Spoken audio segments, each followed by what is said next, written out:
Hello, everyone. It is I, Pastor George, again, here with Sister Jo Marie. How are you? Hello, I'm good. How are you? I'm doing great. It's great to see you, sister. It's great to see you too. You ready for another story? Yes. Yes. All right. Here we go. So, today's story is Jesus Goes to Heaven. You can find this in Matthew chapter 28 and Acts chapter 1 and 2. So, Jesus knew his disciples still needed him. He wanted them to believe in him. They must remember the things he had taught them about heaven and God's kingdom. So Jesus appeared to 11 of his disciples as they were eating. Jesus said to them, "You must remember all the things I have taught you. I want you to teach them to the others. They must obey God's rules. And you must teach people to love one another as they love themselves. Do not forget me and the things I have taught you." Then said Jesus, "Remember, I will be with you always." There's Jesus talking to the disciples. Next page. Could you imagine if we can meet Jesus right now, Joe? Wouldn't that be amazing? Yes, it would. Literally. Jesus led his disciples to a place called Bethany. They had many questions for him because they still did not know and understand God's plan for them. Jesus said they were to stay in Jerusalem until they received a special gift from God.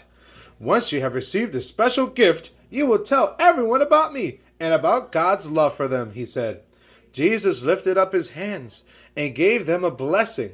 As the disciples watched, Jesus went up into a cloud. He was gone. The disciples kept watching for Jesus. They waited and waited for him to come back. Next page.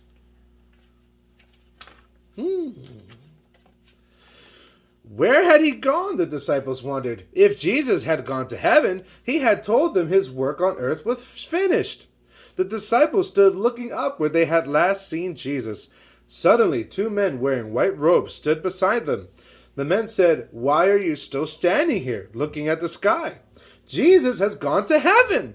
One day he will come back the same way he left." The disciples said a prayer to God. Then they returned to Jerusalem, just as Jesus had told them. There they gave thanks for all that they had seen and heard. Next page. Wow, so beautiful. Imagine you're just there. You're seeing Jesus rise up into the sky, and you're like, "Take me with you." That's how I feel.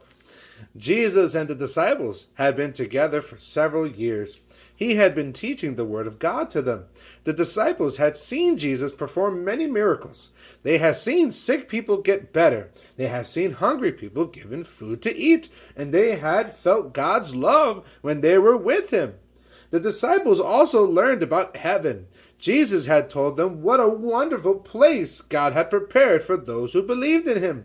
Jesus had given them a very important job. They were responsible for sharing God's love with everyone. Next page. Oh, look at this. Look at this. They're on fire. No, they're not. Jesus had told the disciples to stay in Jerusalem until God sent a special gift. The disciples gathered for a holiday called the Pentecost. People would come to Jerusalem from all over the world to celebrate this holiday.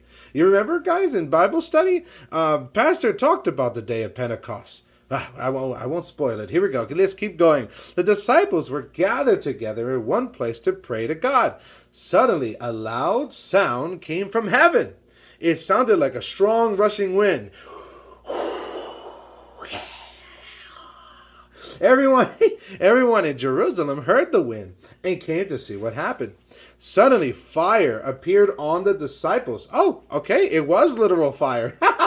This was the Spirit of God. This was the special gift Jesus told them to expect. When the disciples spoke, every person heard in his own language what they were saying. So when the Spirit of God was upon the disciples, say if my friend was speaking Chinese, or another friend was speaking Spanish, or another friend was speaking Arabic, the disciples were able to say their languages fluently, without practice, because the Holy Spirit was over them. Next page.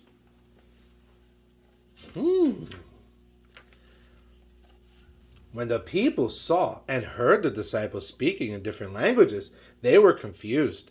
But Peter stood up and said, "People, listen to me. A long time ago God said that the day would come when this would happen. This is God's promise to us. It is God's special gift." Peter kept talking about God's love and the kingdom of God. The people listened to what he had said. Many of them were very sad because they knew they had done wrong. Peter told them to open their hearts to God's love. Thousands of people listened to the words of Peter. Everyone was happy. They listened and they learned how to share God's love together. Next page. And that's Peter. Ooh, all right. Well, that's the end of our story for today. This was great. Jesus went to heaven. He gave us his Holy Spirit to go and speak with fiery presence, to give us the ability to speak languages through the Holy Spirit. He gave us the strength to be able to still be here today. Even without Jesus being presently here, he is still here because his Spirit is with us. Well, children, I really enjoyed today's story with you. I had so much fun. Sister Jo Marie, did you enjoy this too? Yes, I did. That's awesome to hear. I'm very happy. All right. Well, everyone, children, if you haven't already done so, hit that like button and make sure to hit that subscribe down below because I want you to spread the word. Just like God told Peter and the rest of his disciples, we must spread the word, spread the gospel, telling everyone about Jesus because guess what? Jesus is coming soon. God bless you, children. I'll see you soon. See you next week. Bye-bye.